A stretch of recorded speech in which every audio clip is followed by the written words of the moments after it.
You think you're tough? That you could survive anything? Well, picture this. The scorching sun beats down on your back as your cracked feet shuffle through the hot sands of the Nile Valley. There's no shade for miles, and your only job is to carry massive limestone blocks, each weighing several tons, up a wooden ramp for 12 hours straight, with a taskmaster's whip just inches from your skin. Welcome to ancient Egypt, where even a single day would push your body and spirit to the brink. And if you think this is the worst of it, oh, you're not even close. Because what you're about to discover will make you appreciate your air conditioning, your breakfast cereal, and even your dentist like never before. Let's rewind the clock 3,000 years. You wake up before dawn on a straw mat inside a mud brick house. Your bed, infested with fleas. Your room, choked with dust. You try to breathe, but the smoky air from last night's fire still lingers, and your only meal to start the day is some stale bread with a splash of warm, murky beer. No hot shower, no toothbrush, just the smell of sweat and the taste of sand. Hygiene wasn't just minimal in ancient Egypt, it was practically non-existent for commoners. You're already covered in grime, and the sun hasn't even risen. The Nile floods every year, bringing life to the land, but it also brings disease. Lots of it. Parasites lurk in the water. So do crocodiles. You want to cool off? Think again. One wrong step in the reeds, and you're lunch. But avoiding the water doesn't save you from sickness. Flies swarm everything, and infections from tiny cuts quickly become fatal. Tooth decay is rampant from all the grit in your bread. Your mouth aches constantly, and there's no such thing as anesthesia. If a tooth needs to come out, it's ripped out, raw, by someone whose medical knowledge came from reading spells carved into stone. And speaking of spells, magic ruled every aspect of Egyptian life. If you were sick, you didn't see a doctor, you saw a priest.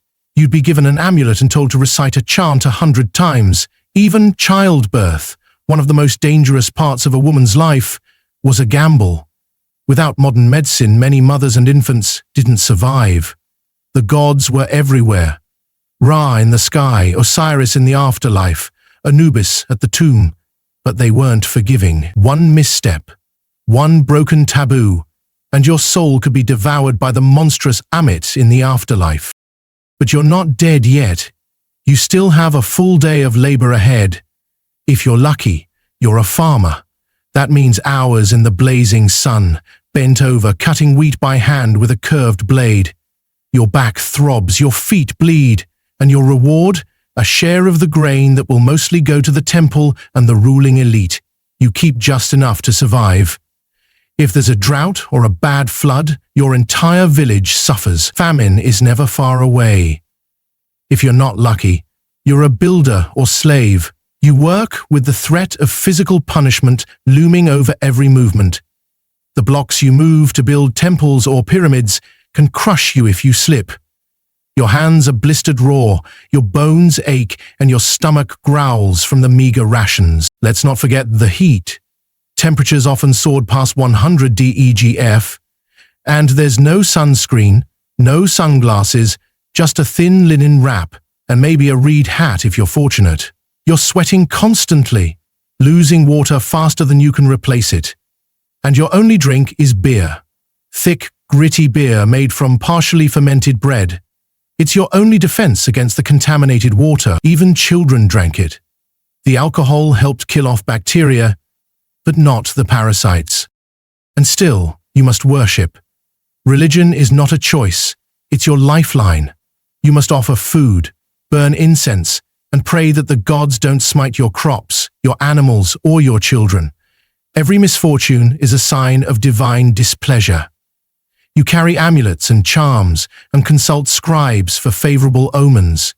Festivals offer brief respite, dancing, music, and maybe a bit of meat. But those moments are rare and often only enjoyed by the elite. You're back to work the next day, barely scraping by, while the pharaoh lives in unimaginable luxury. Let's talk about that luxury. The nobility lived in vast estates, surrounded by servants, guarded by elite soldiers, their every whim fulfilled. But even they weren't safe. Political intrigue was deadly. Poison, betrayal, and palace coups were frequent.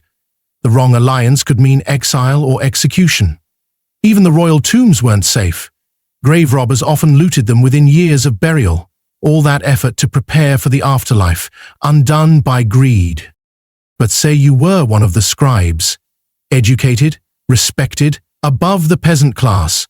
Your days are filled with writing contracts, copying scrolls, recording tax payments. Sounds cushy, right? But literacy is rare, and the pressure is intense. One mistake on papyrus could cost your employer dearly. Punishment isn't just a slap on the wrist.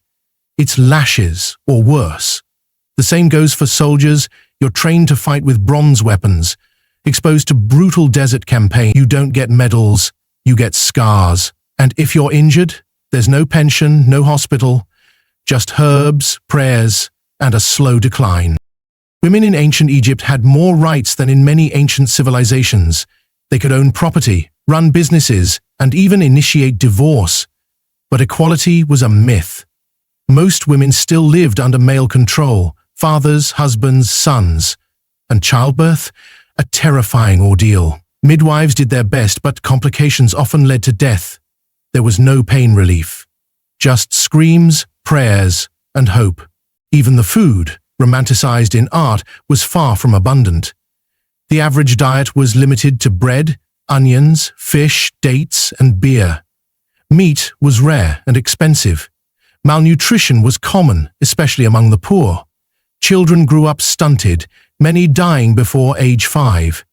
Disease, hard labor, and accidents thinned the population long before old age could. The streets of Thebes or Memphis were crowded and loud. Markets buzzed with gossip, haggling, and livestock. The stench of animal waste, human sweat, and rotting fish was overwhelming. Sanitation was rudimentary. Waste was thrown into the streets. Infections spread like wildfire. And the gods? They needed constant appeasement. Every eclipse, drought, or stillbirth was a reason to panic. Was the afterlife angry? Were the spirits restless? Death was the great obsession. Egyptians spent their entire lives preparing for it, saving for tombs, commissioning statues, preserving their bodies. Mummification was gruesome. Organs removed, brains scooped out through the nose, body dried and wrapped with care. If you were poor, your mummification was rushed, your tomb modest, your chances of reaching the field of reeds uncertain. Wealth could buy eternity. Poverty could damn you to oblivion. Still want to visit ancient Egypt? Think again. Tourists today marvel at the pyramids, the temples, the golden sarcophagi, but few realize the blood, sweat, and misery behind them. For every elegant carving, there are 1,000 crushed fingers, broken backs, and silent screams lost to time. This civilization gave the world incredible achievements: mathematics, astronomy, architecture, but it came at an enormous cost. Yet somehow it endured.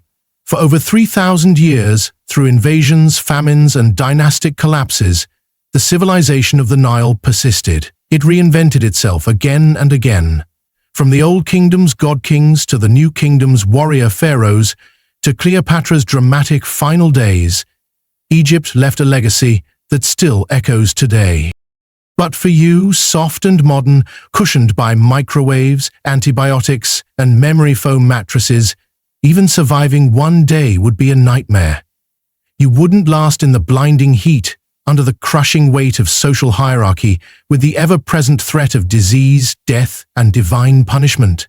Ancient Egypt was beautiful, powerful, awe-inspiring, but also brutal, demanding, and merciless. So next time you admire the pyramids, or gaze at hieroglyphs in a museum, remember this: you're lucky to live now. You're lucky to bathe daily, to brush your teeth without bleeding, to drink clean water without fear. You're lucky that when you feel sick, you don't have to chant to a falcon-headed god. And maybe, just maybe, look at history with a bit more awe and a lot more gratitude. If you found this glimpse into the past fascinating, terrifying, or humbling, Don't forget to like the video, subscribe to the channel, and share it with someone who thinks they could survive a day in ancient times. Leave a comment. What ancient civilization do you want to experience next, or escape from as fast as possible? The past is more real than you think, and it's waiting to challenge you. Till next time, stay curious, stay brave, and never underestimate history.